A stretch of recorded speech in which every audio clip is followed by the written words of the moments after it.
Halo guys, ketemu lagi di channel Teja 5 Fakta. Nah, kali ini kita ada berita dari jpnn.com, yaitu katanya 3 masalah besar pertanda banyak honorer jadi P3K paruh waktu. Ini diupload di Sabtu 5 Oktober 2024 pukul 7:07. Nah,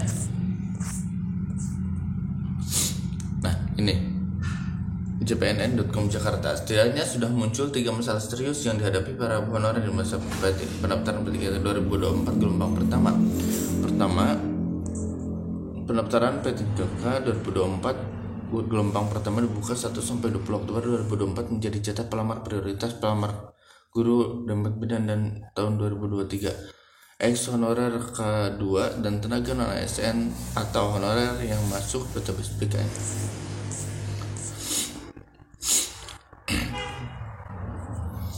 Sebelum JPN mengangkat masalah yang muncul yakni berkaitan dengan pelamar kategori prioritas 1 P1 dan honorer K2. Masalah terbaru datang dari honorer Pemprov Banten yang sebagian mengaku tidak bisa mendaftar seleksi P3K 2024 karena tidak ada informasi yang sesuai dengan ijazah yang dimiliki. Tidak tertutup kemungkinan yang dialami sejumlah honorer di Pemprov Banten juga terjadi di daerah lain. Berikut 3 masalah serius yang muncul di masa pendaftaran P3K 2024.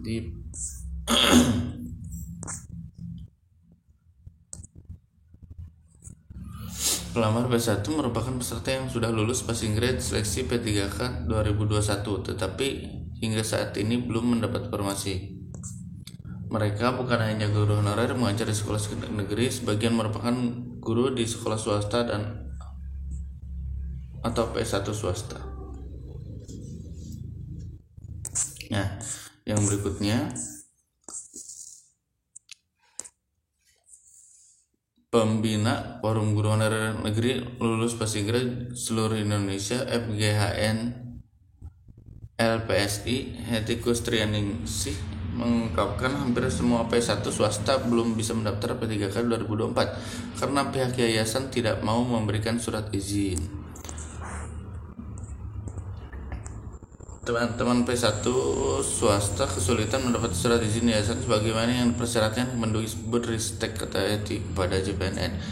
Eti mengatakan jika guru P1 tidak mengantongi izin dari yayasan maka tidak bisa ikut pendaftaran P3K 2024. Jika nekat ikut pendaftaran P3K 2024 tanpa izin, kata Eti, maka dianggap mengundurkan diri dari sekolah tempat mengajar. Otomatis mereka menjadi pengangguran baru bisa bekerja lagi setelah menerima SK P3K 2024. Ya Allah, kasihan sekali banyak yang akhirnya mengundurkan diri karena tidak mendapat izin dari yayasan, ucap Edi. Dua honorer database PKN tidak mendapatkan informasi P3K 2024. Terungkap juga banyak honorer yang masuk database PKN dan kategori 2 tidak mendapatkan informasi untuk dilamar. Ketum Perkumpulan Honorer Kategori 2 Indonesia PHK 2I Sahirudin Atta mengimbau rekan-rekannya yang tidak ada informasi untuk tetap tenang mendaftar P3K 2024 sesuai arahan Panselnas CSR.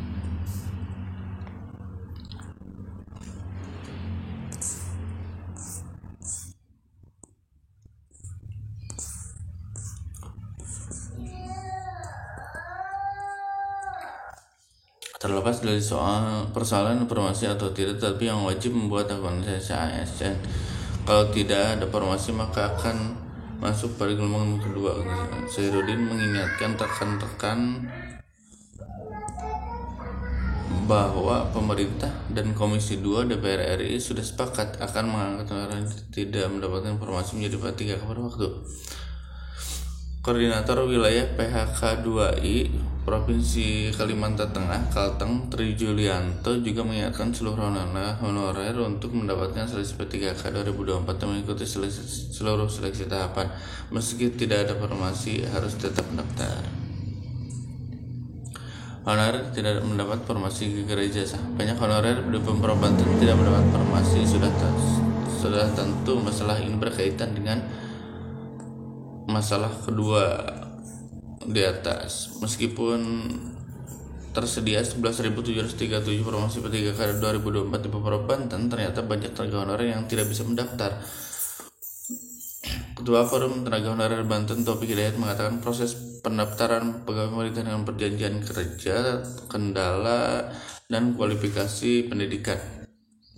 Informasi tidak bisa diisi karena terkunci dengan jenis pendidikan yang sudah spesifik, tidak secara umum. Kalau tidak ada kebijakan baru, banyak honorer yang tidak bisa mendaftar terjadi.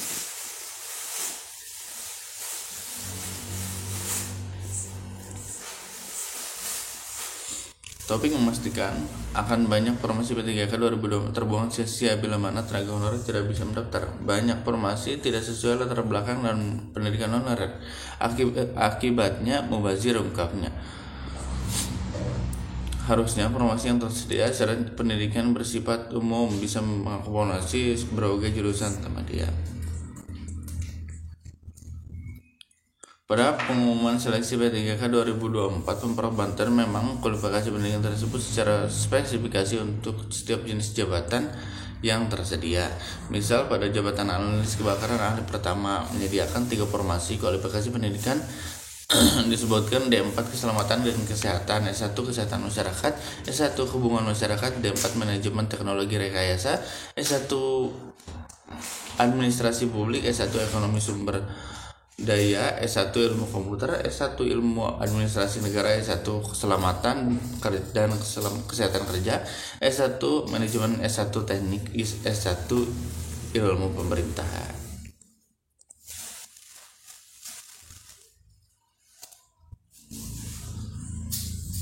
Dikutip dari laman resmi Pemprov Banten, rencana penempatan untuk jabatan tersebut ialah di Satpol PP bidang pemadam kebakaran.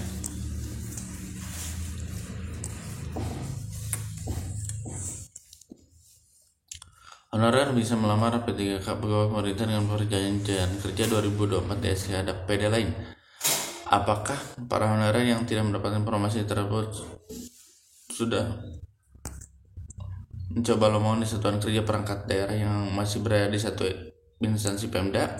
Belum ada kejelasan resmi dari para pimpinan Forum Guru Honorer.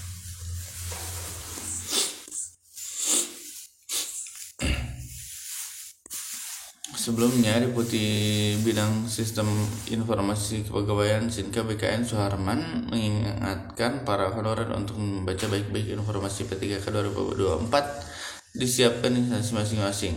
Para pelamar tidak boleh memilih instansi yang bukan tempatnya mengabdi, kata Deputi Suharman. Suharman menjelaskan maksud dari larangan honorer pindah instansi saat melamar lowongan P3K 2024. Dia menjelaskan jika berstatus honorer daerah maka instansinya Pemda asal, semisal pemerintah Kota Semarang. Nah, dengan demikian honorer yang bersangkutan yakni yang mengabdi di Pemkot Semarang tidak boleh pindah instansi Pemkot Semarang walaupun tetanggaan. Hal ini karena Pemkot Semarang dan Pemkot Semarang merupakan instansi Pemda yang berbeda.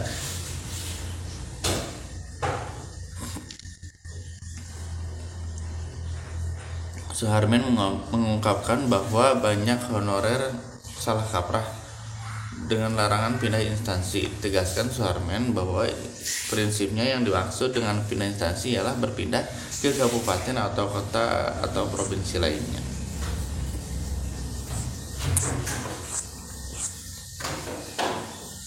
Misalnya, honorer tenaga administrasi Dinas Kehutanan Kabupaten A berpindah ke Dinas Kehutanan Kabupaten atau Kota B. Meskipun sama-sama Dinas Kehutanan, tetapi karena berbeda kabupaten atau kota, maka dianggap pindah instansi. Dijelaskan lagi bahwa honorer daerah bekerja di SKB antara lain di Sekretariat Daerah, Sekretariat DPRD, Dinas Pendidikan, Dinas Kehutanan, dan dinas lain-lain.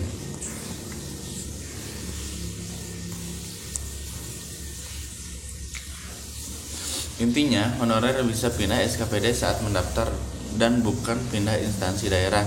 Artinya, selama masih dalam satu daerah kewenangan yang sama biasa saja. Jadi honorer teknis di sekolah dasar bisa melamar SKPD lainnya, sekretariat daerah atau dinas lain selama ada formasi dan memenuhi persyaratan, kata Suharmen.